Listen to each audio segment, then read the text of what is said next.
Welcome back to War Stories and Fairy Tales. I'm Scott, I'm your layman, and this is our history of war. This week we're going back down to southern Mesopotamia to look at the sack of what might have been the largest city in the world at the time, the city of Ur by the Elamites. But first we need to take a minute to run down what's been happening since our last battle, the Battle of Turka. Because Ebla's victory over Mari at Turka happened in about 2300 BCE. And there's about a 300-year gap between that and Elam's sack of Ur in 2004 BCE. So here's a quick roundup of military events between Turka and Ur. First, Sargon's successors continued to expand the Akkadian Empire. It appears to have reached its greatest extent under Sargon's grandson, Ur-Nammu. He named himself the God of Akkad, among other titles, after putting down a general rebellion against Akkad. And sometime after that, he led a campaign against the Lulubai, who I'm having to try pretty hard to avoid calling them the Lullaby, a mountain tribe that lived in the Zagros Mountains of what is now northern Iraq. The Lulubai were a pain in Akkad's ass, probably disrupting trade or refusing to allow Akkadians to take resources out of the mountains. And at some point during his reign, he spanked their asses. The feat was important enough to Ur-Nammu that he made it the subject of his victory stele. A couple of interesting points about the stele, and then we'll move on. It shows Ur-Nammu in a horned helmet, which indicates that he's a god. And some people have apparently suggested that it's the first source to show proper armor and battle standards. I can't see the armor, although Ur-Nammu might be wearing some kind of protective collar. But there are a couple of guys carrying sticks that are clearly not spears or axes, so those could be the battle standards. Next, the Guti, whom you'll also hear called the Gutians, were another tribe from the mountains east of Akkad, and another pain in Ur-Nammu's ass. He claimed to have gone up against him with a ridiculous 360,000 men and lost 90,000, but won the battle. That many dudes on one side would have made it one of the biggest battles of all time, or at least one of the biggest before the 20th century. And I have a hard time believing the population of Mesopotamia in the 23rd century BCE could sustain an army that large or absorb a loss like that. But he traded blows back and forth with the Guti, and his successor traded blows back and forth with the Guti, and it looks like if they had had firing ranges, the Guti would have been a pretty regular subject on the targets. In fact, it was the Guti who eventually took the Akkadian Empire down, sometime before 2100 BCE. It looks like they then took Uruk, which would have given them hegemony over southern Mesopotamia, then moved on Elam in western Iran. So for a little while, they held a big chunk of Syria, most of Iraq, and part of Iran. It's not clear how the hell they did it. Of course, it's not clear how Sargon did it either, so there's that. It's just one of those frustrating chapters of history that we're not likely to ever understand. Of course, just like everybody else, eventually a fish came along that was big enough to eat the Guti. Sometime around 2115 BCE, Utu-Hengal of Uruk kicked them out of Sumeria. After that, Ur-Nammu of Ur ordered their destruction, although it doesn't look like he did the job as thoroughly as he might have liked. Not only does it look like he was killed in battle against them, but they are one of the groups thought to be among the ancestors of the modern-day Kurds. But we're not finished with Ur-Nammu yet, because in addition to trying to destroy the Guti, he also reconquered Sumer, styled himself king of Sumer and Akkad, and founded his own dynasty, which historians call the Third Dynasty of Ur, or Ur-3 for short. And then he went after Elam. He drove into their territory as far as the city of Susa, the site of the modern town of Shush in Iran, and took a good chunk of the east coast of the Persian Gulf. He published one of the first law codes in the world, beating Hammurabi by about 300 years, and he built the Ziggurat of Ur, an imposing pyramid-like structure that was an important part of Sumerian religious practices. And now I have to nerd out for a minute on the ziggurats. There are several still standing in Iraq, even though ISIS destroyed at least one. I think most of them are in pretty bad shape, but I got to visit the ziggurat of Ur back in 2005, and it's amazing. The bottom section of the facade has been beautifully restored, and you can climb it to get a feel for the size of it. These structures look a little like steep-sided pyramids with flattened tops. As I understand it, they were originally built up with between 3 and 7 levels, so the one at Ur only shows the bottom level, and even at that, it's pretty impressive. Now, I've never seen the pyramids of Egypt, and the ziggurat of Ur is about 500 years younger than the Great Pyramid and a good deal smaller, but I found it plenty impressive. The ziggurats, though, had a different purpose than the pyramids. The pyramids were tombs, but the ziggurats were temples. As I understand it, the theory is that the Sumerians came originally from a mountainous region, and their gods were mountain gods. Problem is, southern Mesopotamia is flat as hell. So they built the ziggurats as artificial mountains to give their gods a place to live. Each city had one, as we said, built up between 3 and 7 levels high. This might give you an idea of the kind of architecture we're talking about in Mesopotamia, and the kind of labor force it would have taken to build it. Unfortunately, the ziggurats were made of mud brick instead of stone like the pyramids, so they haven't held up nearly as well. But if you're into old stuff and you can get there safely, the ziggurat of Ur is well worth a visit. Okay, enough nerd stuff. We now return you to your regularly scheduled battle, the sack of Ur. So, Ur-Nammu's rule is generally regarded as the beginning of the Third Dynasty period, sometime around 2112 BCE. No word whether he assumed control of the Solar Federation. No? Sorry, that was a joke about the band Rush. My family didn't get it either. Moving on then.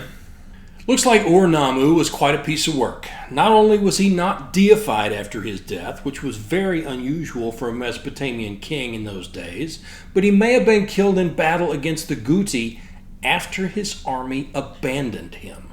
Obviously, historians can't really draw a conclusion from 2 pretty vague data points, but I have the advantage in this case of not being a historian.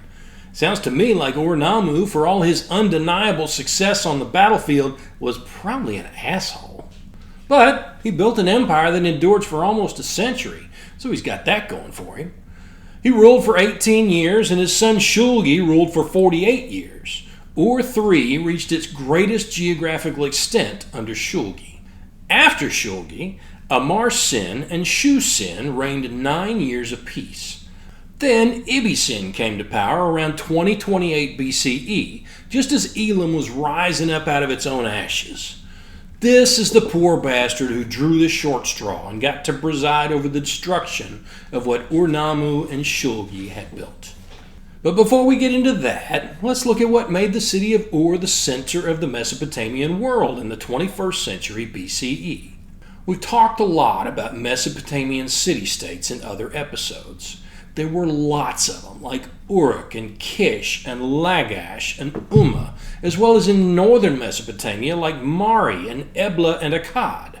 The empires of the day seem to have been more like confederations than centrally controlled states. Even if laws and standards came from one place, each city still had its own ruler and bureaucracy, its own patron god and defensive garrison. And as we've seen, power changed hands between city-states on a semi-regular basis. As long as the ruler kept his demands reasonable, it seems like the only thing that changed most of the time was where your average city was sending its tribute payments. Uprisings and rebellions were common, and sometimes they succeeded and power changed hands. Hell, looking at it from our perspective, and more than 4 millennia later, it looks like war was more a way of life than an occasional disruption.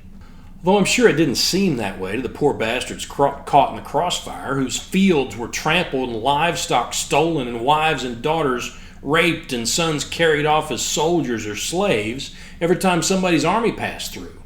It's easy to forget about the folks who aren't part of the bigger narrative, but their experience of war is no less real than the soldiers.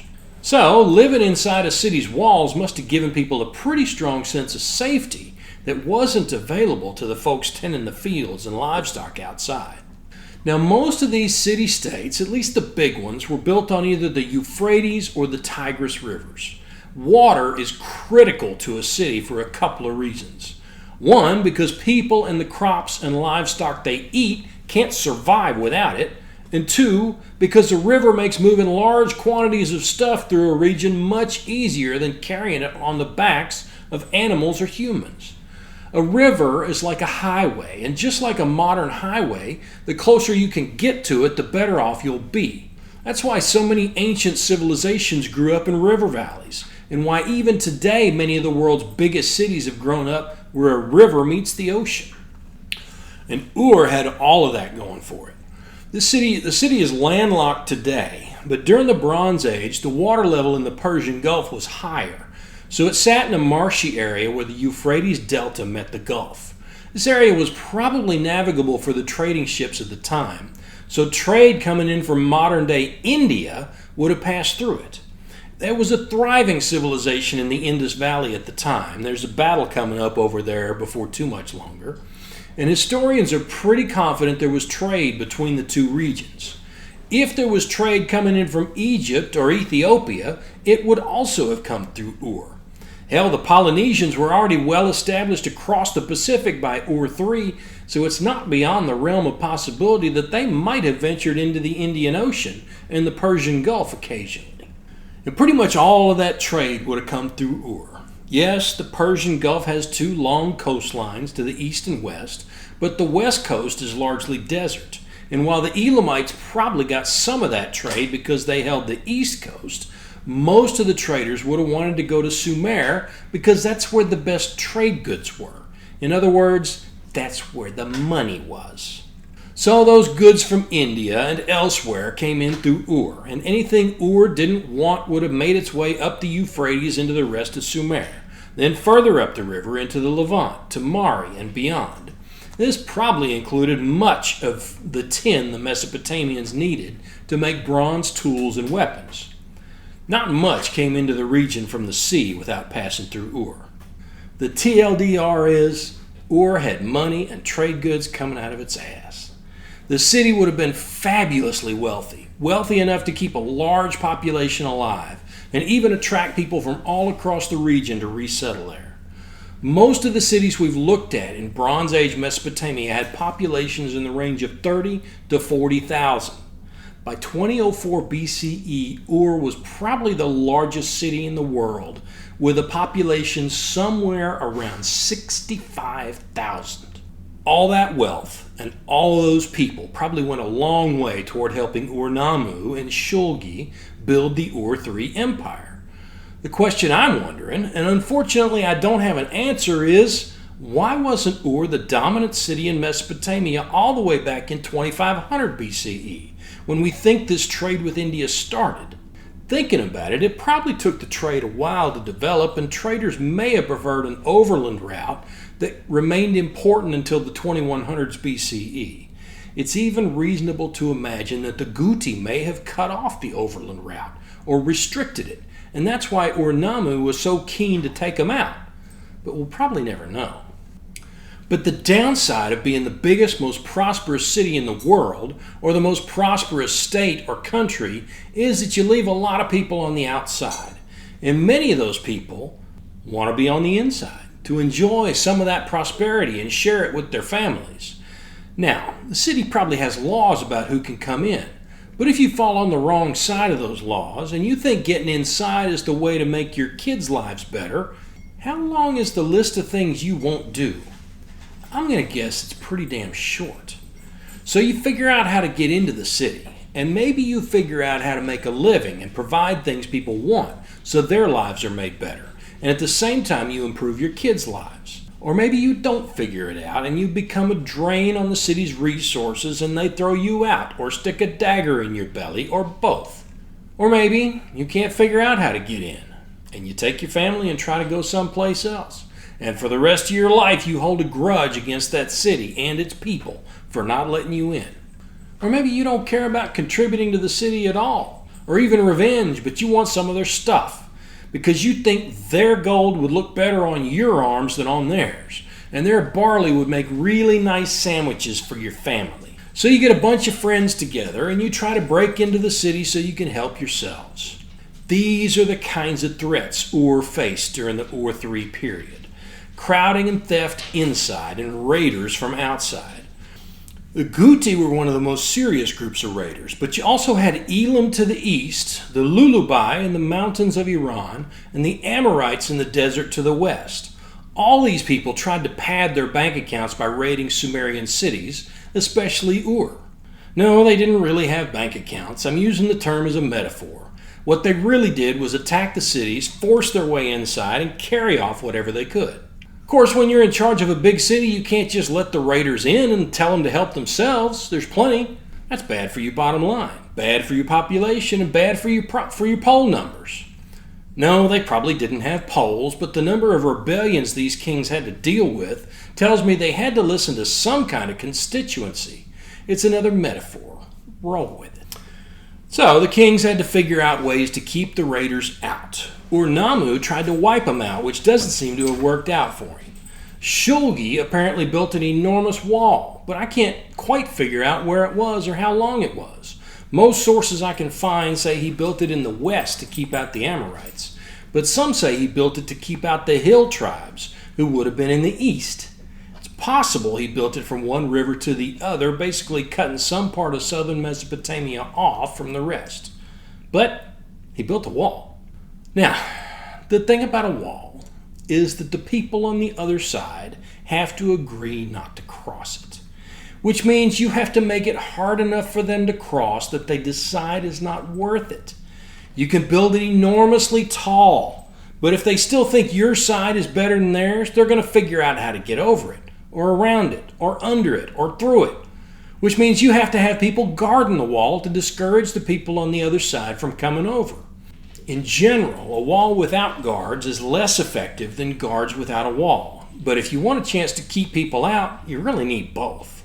And the thing about keeping guards on a wall, and more importantly keeping them paying attention and keeping the wall in good repair, you have to pay them, and feed them, and provide them with shelter, and give them what they need to keep their equipment working. If you don't do that, eventually they'll go home. But keeping guys on the wall is expensive, and if they're doing their job well, it might start to seem like things are quiet on the other side of the wall, and maybe the threat you were worried about when you built it isn't so much of a threat anymore. And maybe you start thinking about other ways to use the money you're spending to keep the wall manned. So you cut back on how much you're spending on the wall and see if anything happens. If not, you cut back a little more. And before you know it, you've got half a dozen guys left guarding every 5 miles of wall. That's tricky even with modern technology, where you can have a couple of guys watching via drones and security cameras and another couple in a vehicle who can flex wherever there's a problem. In the Bronze Age, where those guys have to be on top of the wall watching, and they can't secure anything they're not physically on top of, it's impossible. No amount of skill or diligence is going to make that a good idea. I'm making the numbers up, of course. I have no idea what the actual numbers were, either of the guys on the wall or the guys on the other side trying to get in. But it seems likely that this is more or less what happened. Ur-Nammu hurt the Guti and the other tribes. Shulgi hurt them further and then built the wall and kept it properly garrisoned. And Amar-Sin and Shu-Sin, enjoying a period of relative quiet, gradually reduced the wall budget until the army couldn't man it properly, or at all. Shu-Sin might also have taken the kingship from Amar-Sin by force, which means they were both more concerned about the troops they could use than the ones on the wall. If that's the way things went, one or the other of them might have just stripped the wall entirely to have more troops to send against the other one. At any rate, this is probably the scenario Ibbi-Sin inherited. An unmanned or poorly manned wall and plenty of unrest inside the empire.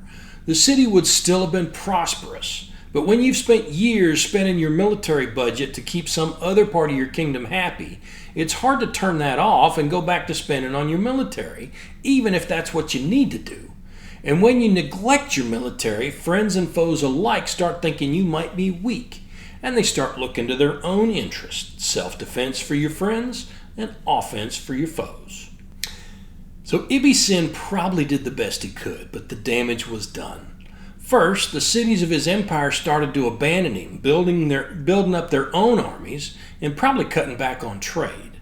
Then the invaders started pouring in. It looks like the Amorites were the first to invade, coming over the wall or around it, going after the smaller cities first. They installed an Amorite king in the city of Ibbi-Sin, upriver of Ur. It looks like a multi-year drought made the situation worse. If your city's struggling to feed itself and the king is demanding you send able-bodied men to the army and rations to sustain them when you need those men and those rations at home, and you're not sure the king can hold on to the empire at any rate, well, he's probably just going to have to learn to live with disappointment. And that is when Elam decided to get in the game. Ibbi-Sin might have poked the bear a little bit before his empire started to crumble, attacking Elam early in his reign but not getting very far. And he might even have managed to deal with the Amorite threat before the Elamites attacked. They held on to Ibbi-Sin, but the year name of the 17th year of his reign was the year the Amorites submitted. But by the 23rd year of his reign, the Elamites, under their king Kindatu, had managed to surround Ur. And in the 24th year, they sacked the city and carried Ibbi-Sin off in chains. They took him to Elam and yanked his ass clean out of the historical record. And once again, we have a lot of background info, but hardly any on the battle itself. So once again, we're going to have to invent the battle. No shit. There they were. The first question: how do you sack the biggest city in the world? More to the point, how do you do it when the city is surrounded by marsh and river and maybe coastline? That depends a lot on how the city is defended. If the defending army shuts itself up inside the walls, it's going to be a pain in the ass. A city surrounded by water and supplied by river is almost impossible to surround, let alone starve out. And if the gates are shut against you, it'll be almost impossible to take it by storm. But military science in the 3rd millennium BCE seems to have recommended that armies leave their cities and meet their enemies in the field. Which means I screwed up last time when I described the Battle of Turka in 2300 BCE as if it were a siege. But since I had to pull the whole thing out of my ass anyway, I'm going to leave it the way it is. It does make one wonder, though, why the hell you would want to leave a perfectly good walled city to meet your enemy in the field. Because as we've already established, a wall with men to defend it is more effective than either the men or the wall on their own. So let's talk about that for a minute, and I'll try to be brief. It's tempting just to say the Sumerians must have thought fighting from behind walls was cowardly.